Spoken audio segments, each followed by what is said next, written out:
We are happy to have one of our longtime SNAC partners, Gina Strack, joining us today on the program. She is going to present about SNAC integration at the Utah State Archives. So Gina, take it away.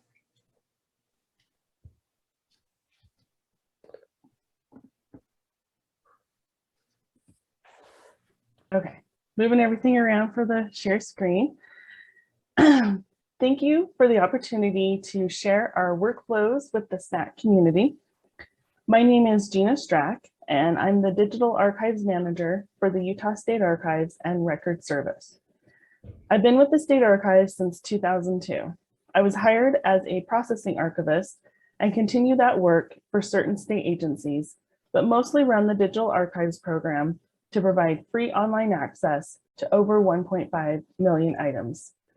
This presentation will provide some background on our mission, the nature of our authority records and systems, a couple of recent projects with SNAC contributions, and new policies being drafted.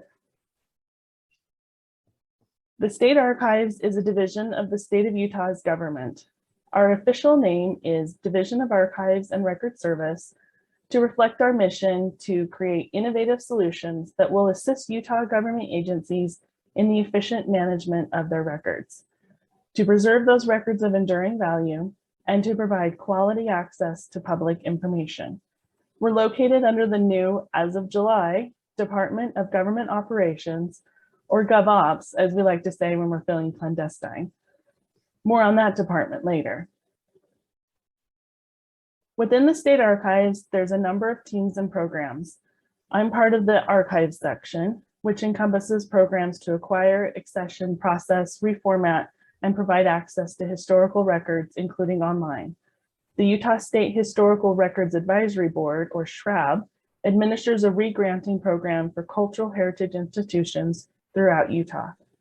Plus, we have a reference service and a secure climate-controlled storage repository with nearly 60,000 cubic feet of records and many, many thousands of rolls of microfilm.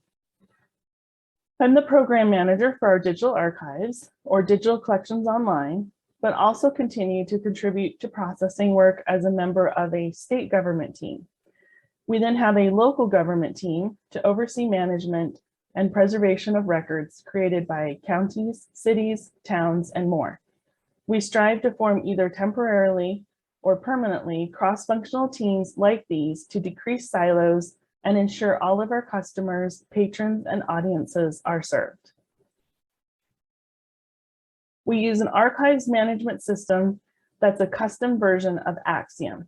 Even before the coming of DAX or EAD and EAC-CPF, it provided separate input for records description and agency description. This helped us also to fulfill records management functions to schedule retentions and dispose of records appropriately. In what we usually call agency input, we have several different areas of data entry, nearly all based on EAC-CPF. It wasn't until recently, though, that we completed a migration process to use the interface seen here. We now have the ability to add individual people in addition to the agencies or corporate bodies in state and local government. Families are technically supported, but that doesn't really fit the collections of a government archives. We started creating what we call agency histories in a folio info base, which ran on SGML, and then we converted it as a staff to EAD back in 2000. Now, by converted, I mean that the State Archives created a file that was essentially just the EAD headers and the biographical history section. Since then, our processing practices changed as a result of moving locations and then embracing less of a record group model. As a result, most histories were written years ago. All of those previous histories are available online, along with a newer search interface for the EAC data in Axiom. It was fortuitous timing to be approached by the SNAC Cooperative exactly when we as an organization and myself personally were actively discussing EAC systems, authority records, and similar. I essentially discovered authority records with the second edition of DAX. because I knew and worked with EAD for finding aids, but EAC wasn't really on my radar until this discovery. It led me to a presentation that I gave for the Conference of Intermountain Archivists and Northwest Archivists in 2017 on archival authorities. This panel also included presenters from Archives West on VF URIs, the University of Nevada, Las Vegas on Indigenous names, plus an update from SNAC itself. The State Archives officially joined SNAC with a letter of commitment within a month of that conference. I attended SNAC school at SAA in July 2017, but didn't put my new school skills to work until after I was able to attend the annual meeting like this one in 2018. At that point, I was able to begin meeting with the technical and infrastructure working group and tentatively start editing constellations. In 2019, I devised a kind of pilot project that would cover both general SNAC editing and also take advantage of the newer abilities of Axiom to add individual people for the first time. As a government archives, the most obvious people to add are elected officials. I originally planned for the project to go from late 2019 to early 2020. Well, we all know what happened at that time in early 2020. Plus in Utah, we had an earthquake also in March, damaging one of our buildings. My attention was diverted, but as a silver lining, the volunteer that had begun research on all of the territorial and statehood officials completed her work. She had gathered sources and wrote a short biography of all governors, secretaries of state, and then lieutenant governors, treasurers, attorneys general, and auditors. So far, I've only added one new person to Axiom and SNAC, Henry H. Blood, the governor during the 1930s Depression, but look forward to adding many more. We're also looking at restructuring our governor's authority records. We currently have only a single authority record in Axiom going back to 1850. This has caused all kinds of issues over the years, from complicated maintenance to wrong names on box labels. The plan is to have a subset of governor's administrations linked in a hierarchy to the relabeled office of the governor. And this will also help me straighten out all of the duplicates on SNAC. Another diversion from elected officials occurred with the election of a new Utah governor in 2020. After 11 years, it had been a while since we experienced a change in administrations. One of the initiatives of Governor Spencer Cox is to streamline the executive departments. Some of the biggest changes in state agencies in years occurred with the 2021 legislative session, including for the first time for me, my own department. The Division of Archives and Record Service has been a part of the Department of Administrative Services since 1981. The new law combines that department and those for human resources and information technology. The new Department of Government Operations primarily serves other agencies and its employees. Other law changes included renaming the Department of Heritage and Arts to Cultural and Community Engagement, the third name change in less than 20 years, and beginning a consolidation of the Departments of Health and Human Services. We created a small task force to compile these changes and get them into Axiom. I also edited several in SNAC, but couldn't do all of them because no records yet exist to describe. I'm sure we'll catch them later, although it's interesting to consider how for the new departments, nearly everything will be born digital. I then also compiled a summary of changes with links to bill files and an abstract history. As a true description nerd, I can't believe how much I enjoyed this task. One renamed agency, the Governor's Office of Planning and Budget, led me to eventually create a full timeline of reorganization over the last 50 years, as it evolved from separate state budget and planning officers to a fully staffed agency under the governor. And the most amusing change was a small city court that had never been added to Axiom before and was now eliminated by resolution. So to be complete, we added it and immediately marked it as defunct. After talking about it off and on for the last couple of years, I finally started some actual policy documents earlier this year. While there's still some additional areas to cover, I ended up with 4 new policies currently under review. The first is one to set roles and responsibilities for managing the information about governmental entities in our Axiom system. With so many different programs and teams using the same system, we have to coordinate who can make what changes. Next is a definition of what actually is an agency, and then a policy and procedure for archival authority records creation.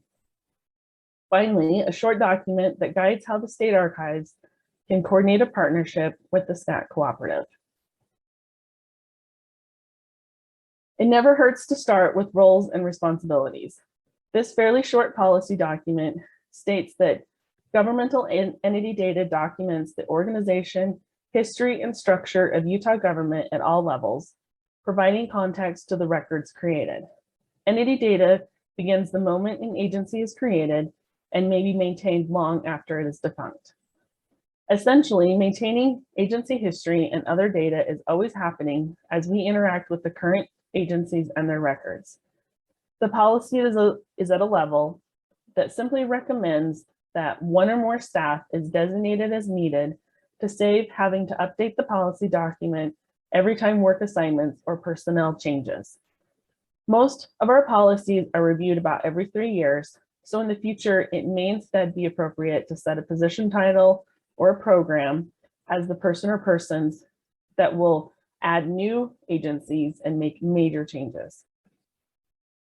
This policy also describes a few special projects beyond the normal course of business, such as reorganization, clearly a favorite hobby of government, data cleanup, synchronization with other systems or data sets, and sharing data to other parts of government, the public, or any interested parties. The State Archives builds its definition of an agency from the Government Records Access and Management Act, or GRAMA, which is Utah's primary records or open records law. This law gets revised nearly every year in some way, so the current definition of a governmental entity contains about 12 different statements. They range from lists of specific agencies to broad descriptions to cover everything else, including any political subdivision of the state and every office, agency, board, bureau, committee, department, advisory board, or commission of an entity listed in a different section that is funded or established by the government to carry out the public's business.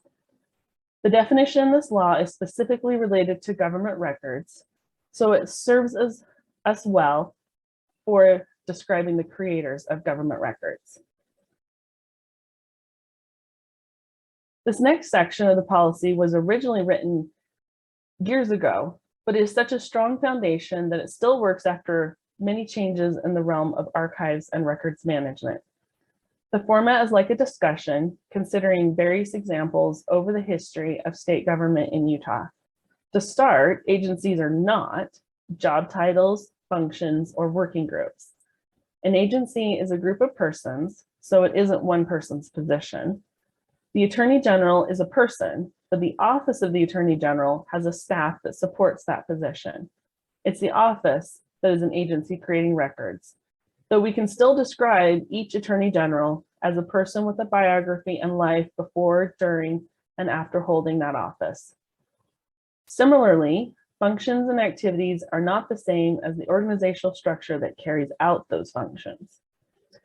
Finally, an informal working group is not an agency when it's not separate from a parent organization, like an internal committee. It doesn't issue any reports or similar under that name. It keeps records with others in a more central location, or is just one assignment given to one person. The reorganization discussion is very helpful to get to know Utah's government structure. It discusses a few outcomes of reorganization efforts that include new entities created, changes in organizational structure, and changes in names.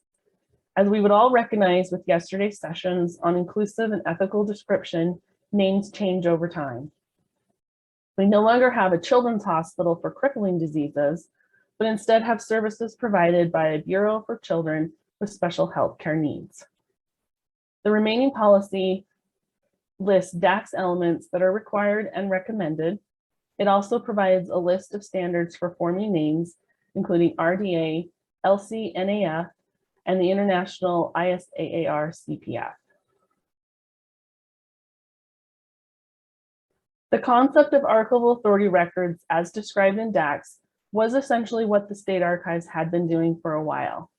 As archival processing procedures began to be documented in a manual 25 or 30 years ago, part of that processing work was to create a narrative agency history, often after processing most, if not all, of the records in the collection under that agency. When I started, I had such a project with multiple records from a committee created in the 1930s, plus a history of that committee and its work, which, if you wouldn't believe, was actually government reorganization. This methodology was disrupted by moving buildings about a year later. As anyone who's moved a collection knows, you find out exactly how good your intellectual control is and is not. Also, by that time, we recognized that we were practicing more product, less process, changing how we planned processing work going forward. The currently drafted policy takes the portion of the old processing manual about writing agency histories and layers in broader concepts and definitions for authority records. Even with a system that supports EAC CPF, we've chosen to retain the 4 history categories we used before. These are creation and mission, functions, organization, and administration. Creation and mission documents the laws that create or reorganize an agency, and the mission, often part of that law, to which the agency adheres. Functions will discuss the main activities of the agency, but stay general to leave specific activities to specific record series. We also have a space for a controlled vocabulary of functions terms. However, we haven't adopted or created one officially yet. Organizational history records the changes over time to where an agency falls in the hierarchy, and also relationships with other agencies at different levels.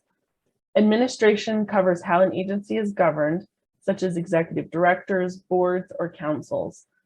Essentially, who does the head of the agency report to versus the organization history that concerns how it's arranged from the head down.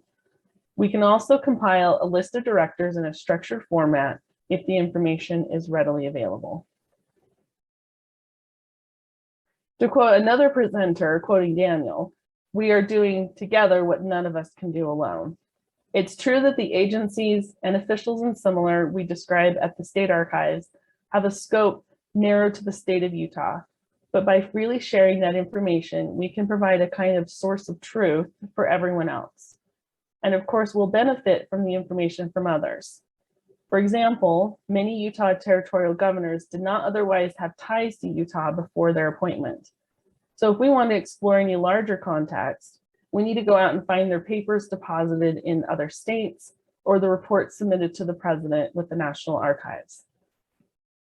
As for this policy, it basically consists of definitions used by the state archives and the SNAC cooperative, including a copy of the full cooperative ethos statement. Following that are some recommendations to synchronize by manually recording, for now, IDs and links. The guidance for editing in SNAC is go to SNAC school, or at least reference the available module documents. I'm also keeping a spreadsheet log to track editing in these projects. It reminds me where I left off if interrupted, and provides a retrospective of what has been done. Looking to the future, lately our staff has benefited from day-long retreats to gather all stakeholders and delve into what we might call a wicked problem. We recently completed one on digital preservation, where we devised strategies to move forward under a continuing steering committee. Coming up in November is a much needed one on archival processing. As archivists, we sometimes take that work for granted as always there, always needing to be done. As we built new programs that are absolutely necessary, like everything digital, and also responded to changes, like moving our research center due to the earthquake damage, it's easy to put arrangement and description on the back burner, relying on all the past work to provide quality access to government records. During the retreat, we plan to address the role of authority work in overall processing. We don't have a technical services group. So our archivists and archival technicians do all that ourselves, so we should have supporting documentation and policies for all of us. We have the foundation I alluded to earlier with agency histories and even files and materials like organization charts. It's likely going to be more of a mindset change to include the context of the creators of the records with the records themselves. As for the policies, they have a good chance of being approved pretty soon. We can then focus on training. Several archivists have already been through SNAC school, if only for the great introduction to authorities, and then how to use all the features of Axiom to support EAC CPF. Which brings me how to do this, or in other words, what we enjoyed this morning's sessions with. We're going to need some automation. I can't wait to use the open reporting tools we now have to take care of things like updating the resource links to finding aids on our website instead of what was harvested from WorldCat. And we can still explore some connections between Axiom and SNAC, thereby multiplying the impact of new and existing descriptions of Utah's governmental entities. That was a bit more policy discussion than I originally planned for this presentation. I hope, though, this perspective from the Utah State Archives gives you ideas on your workflow, just like I have learned from past presentations by other SNAC members. The best part of any community is when we can help each other. Thank you again. Here's my email and the State Archives website and social media handle. Pictured is the automated retrieval system for our permanent collections, featuring one of its robots. If you're ever in Utah, do stop by for a tour.